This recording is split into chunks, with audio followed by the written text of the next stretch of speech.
Next है subsection 2। Subsection 2 is conversion of capital asset into stock. बढ़िया topic है, practical situation है। Example calculation पूरा आपको बताता हूँ कि एग्जैक्टली क्या हो रहा है यहाँ पे। कैपिटल असेट आपको पता है आपकी पर्सनल चीज है। स्टॉक का मतलब बिजनेस की इन्वेंट्री।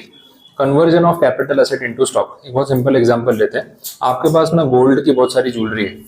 अब गोल्ड ज्वेलरी का कैसा है ना कि भाई ये इन्वेस्टमेंट है।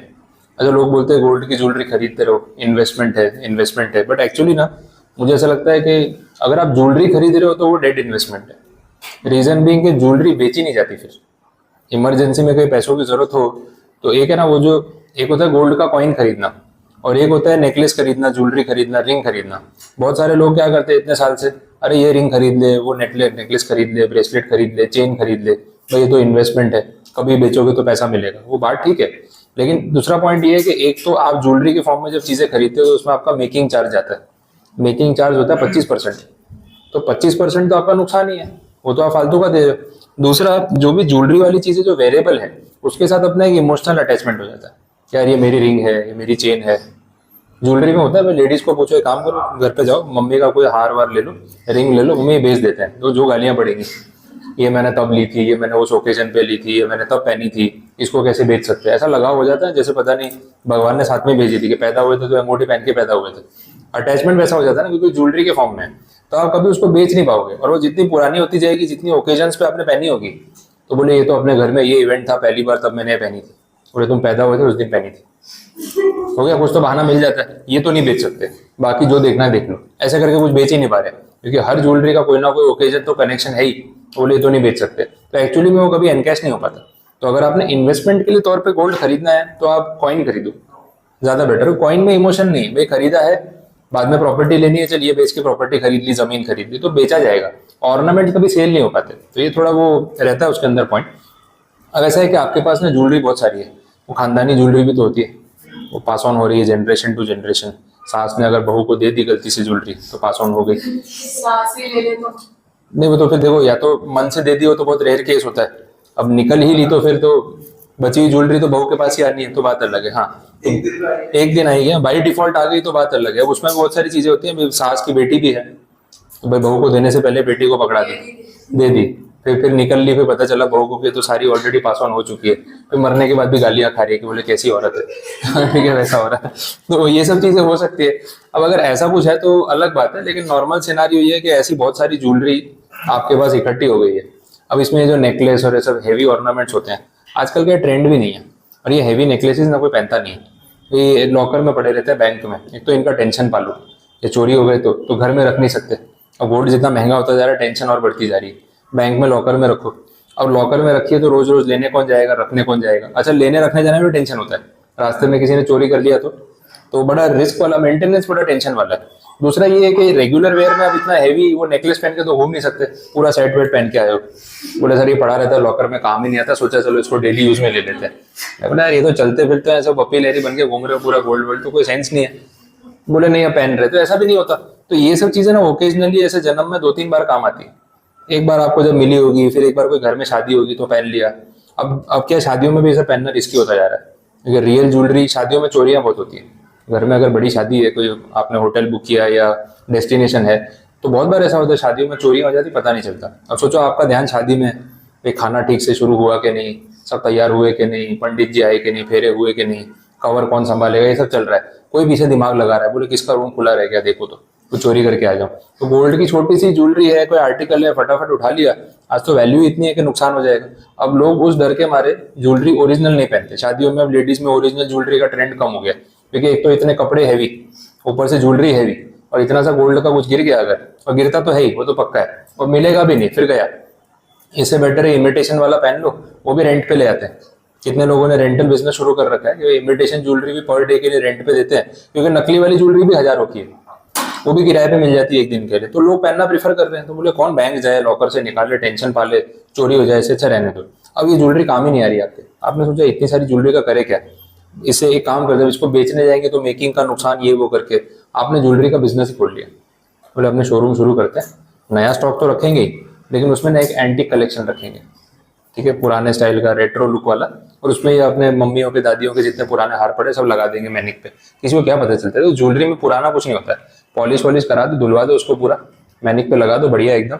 कलेक्शन को कुछ नाम दे दो, आपको लगेगा ये तो, क्योंकि ये तो बोला ये कलाकारी अब तो होती नहीं, ये जिन्होंने बनाया अब तो ऐसी कारीगरी है ही नहीं, इसके तो एक्स्ट्रा पैसे लगेंगे।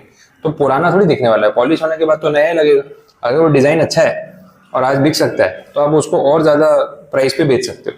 आपने क्या किया, वो सारी ज्वेलरी अपने पर्सनल लॉकर से निकाल के दुकान में लगा दी, काउंटर पे डिस्प्ले में। अब ये हो गया conversion of capital asset into stock, ठीक है, ये बड़ी नॉर्मल सी चीज है। अब जब ये कन्वर्जन हुआ, दैट कन्वर्जन अमाउंट्स टू और it leads to capital gain, क्योंकि आपने कहीं ना कहीं कैपिटल असेट को स्टॉक में कन्वर्ट किया ना, वो आपने पर्सनल चीज अपने बिजनेस को बेच दी, ट्रांसफर ही कर दी ना, वैसे ही देखा जाएगा। तो ये कैपिटल गेन के लिए टैक्सेबल हो सकता है। बट सवाल ये है कि अभी तक पैसा तो आया नहीं है, अभी तो सिर्फ मैंने उसको लगाया डिस्प्ले में। पैसा तो तब आएगा ना जब कोई ग्राहक आके खरीदेगा, तो टैक्स तभी भरना है जब बिकेगा।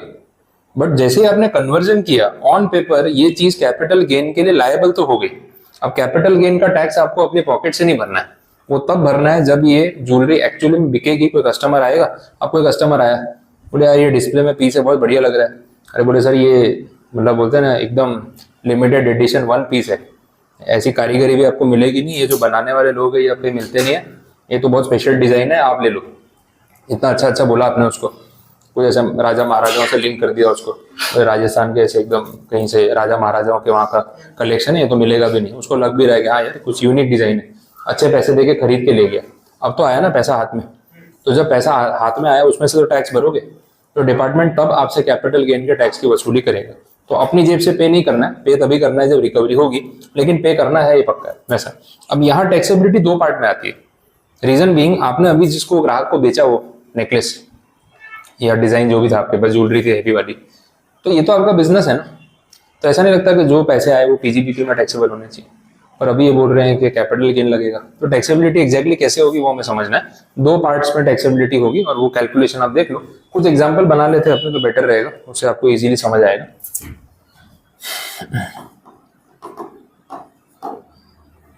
सिर्फ सिंपल रखते हैं इसको।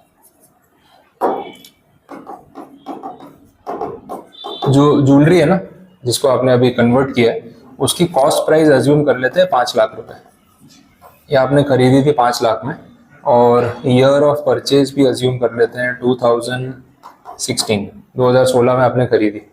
फिर ये आपकी पर्सनल असेट कैपिटल असेट के तौर पे दिख रही थी, आपने इसको बाद में कन्वर्ट कर दिया स्टॉक में, ज्वेलरी का बिजनेस शुरू कर दिया। तो ये 2016 आपने ज्वेलरी का बिजनेस शुरू किया 2024 में, या इसको कन्वर्ट किया 24 में और अभी बेचा है 25 में, वैसा मान लेते हैं। ठीक है, तो दिस इज कन्वर्जन।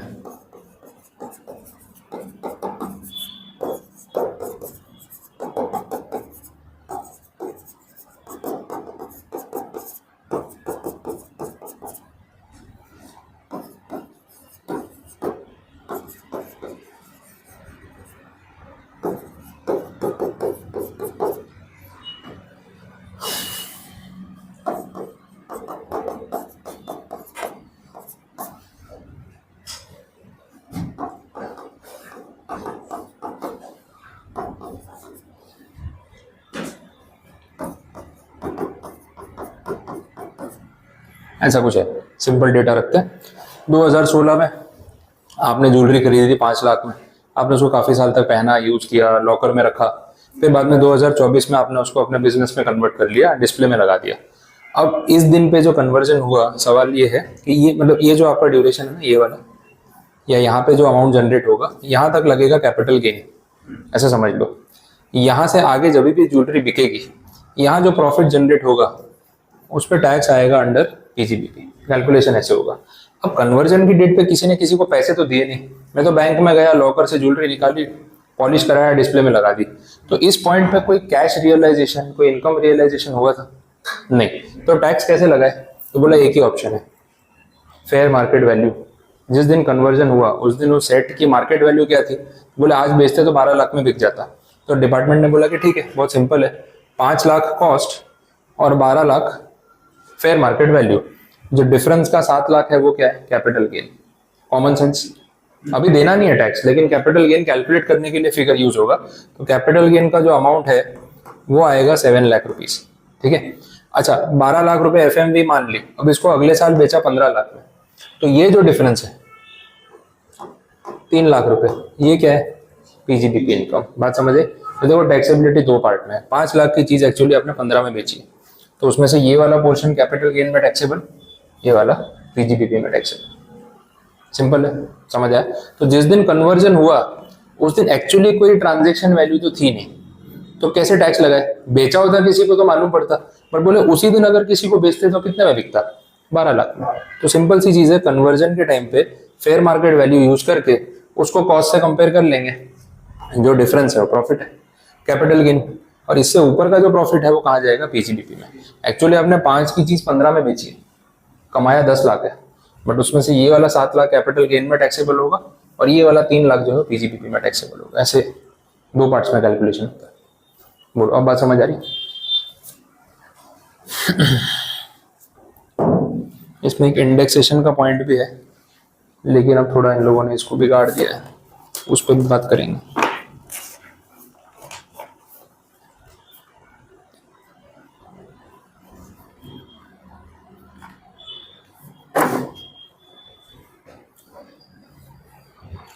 अब जितना टैक्स का रेट होता है वो इस पे लग जाए। कैपिटल गेन मान लो 20% है, अज्यूम कर लो, तो इस पे 20% आपको टैक्स देना पड़ेगा। ये सिर्फ ऐसा एक एग्जांपल ले रहा हूँ, एग्जैक्ट रेट्स आपको आगे बताऊंगा।